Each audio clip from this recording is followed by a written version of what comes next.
Dans cette vidéo, nous allons voir comment déterminer les dégâts que va subir un avion que l'on a touché au but, notamment au canon.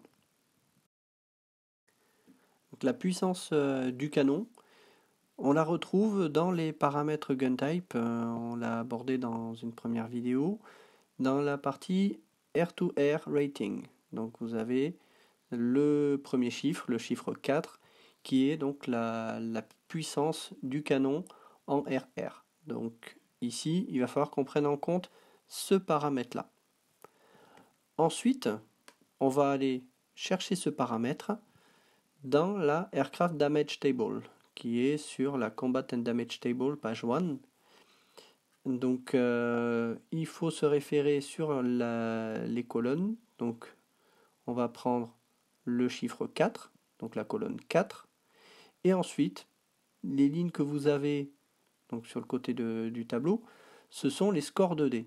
Donc une fois que l'on a déterminé la colonne dans laquelle on va se référer, on n'aura plus qu'à aller chercher le score de notre dé et voir le résultat que cela va donner. Donc vous avez des lettres K, C, H, 2L et L. Donc ce qui représente en fait la nature des dégâts. Donc, en dessous de ce tableau, vous avez également des modificateurs, notamment si dans le premier cas, Shift one column right if aircraft already held or more damage. Donc en clair, si l'avion avait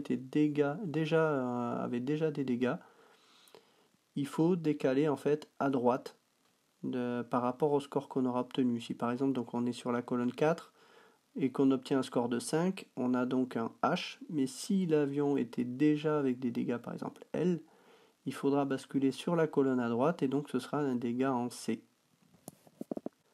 Ensuite en dessous, en deuxième, vous avez Shift one column left if it was from gun snapshot. Alors le snapshot, on l'a pas vu dans les vidéos précédentes. En fait, c'est un tir-canon plus bref, c'est-à-dire que au lieu de consommer un coup de munition, il va en consommer que 0,5. Donc ça nous permet d'économiser les munitions. Mais comme c'est un tir-canon qui est bien plus bref, bah forcément les dégâts sont moindres. Donc dans le cas présent, si on fait un snapshot, le dégât devra être décalé sur la colonne de gauche. Voilà. Ensuite, vous avez un -2 to die roll if air-to-air rocket hit or direct hit from missile. Donc là, on n'est pas dans ces cas-là, on est pour l'instant sur du canon, on n'a pas vu les roquettes ni les missiles. Mais voilà, il y a également un paramètre modificatif pour ce cadre-là. Et ensuite, vous avez plus or minus aircraft vulnerability as listed on target ADC. Donc là aussi, il faut se référer sur la data chart, comme nous le dit de l'avion, et vous avez ce paramètre vulnérabilité qui apparaît. Donc ici, si on prend le F80, plus 1. Voilà. Donc une fois que vous avez appliqué tous ces modificatifs, donc vous allez devoir prendre en compte le résultat obtenu dans ce tableau. Un peu en dessous de ce tableau et à gauche, vous avez une partie Cumulative Hits Effects, qui sont les effets en fait cumulatifs des coups au but. En effet, il ne sera pas toujours possible de détruire l'avion au premier coup au but. On peut seulement l'endommager et il va falloir certainement le toucher davantage pour pouvoir peut-être l'abattre. Donc en fonction du score que l'on aura fait sur ce tableau, donc de la lettre, on va avoir justement le type de dégâts. Donc si on a un K, là comme on peut voir c'est aircraft killed, donc ça signifie que l'avion est détruit. Donc si on a directement un K, l'avion est détruit au premier coup au but. Ensuite si vous avez un C, c'est considéré comme damage, et un H, c'est également aussi un damage, un peu plus lourd. Ensuite les L, ce sont des light damage, donc des dégâts légers.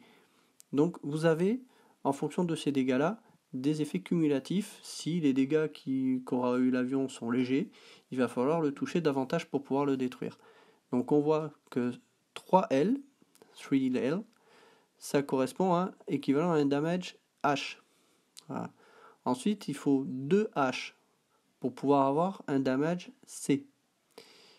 Il faut ensuite 2 dégâts en C pour pouvoir avoir un aircraft killed, ou alors il faut aussi soit un dégât en C, soit un dégât avec en plus un dégât en H pour avoir un appareil détruit. Donc voilà comment on va pouvoir déterminer la nature des dégâts de l'avion dans un premier temps. Ensuite, on va devoir déterminer quels sont les équipements qui ont également souffert de dégâts. Donc en dessous, vous avez un Progressive Damage Table, donc avec les dégâts en cours, et un lancer de dés avec un score. Donc en fonction de ce que l'on a justement comme de score de dégâts, on va lancer un autre dé pour pouvoir voir si il y a des dégâts supplémentaires qui vont être occasionnés. En clair, si on touche par exemple un système et que ce système-là va, on va dire, s'aggraver. C'est-à-dire que dès l'instant où un avion aura été touché, au tour suivant, et à chaque tour ensuite, en fonction du type de dégâts qu'il a, on va lancer ce dé-là. C'est-à-dire de déterminer au fur et à mesure du combat, est-ce que les conditions de l'avion ne vont pas se dégrader avec le temps et que les dégâts vont empirer. Donc il y a aussi cette notion-là qui est également simulée. Une fois que vous avez obtenu le score de dégâts par rapport au tableau que l'on a vu précédemment, vous avez en bas de cette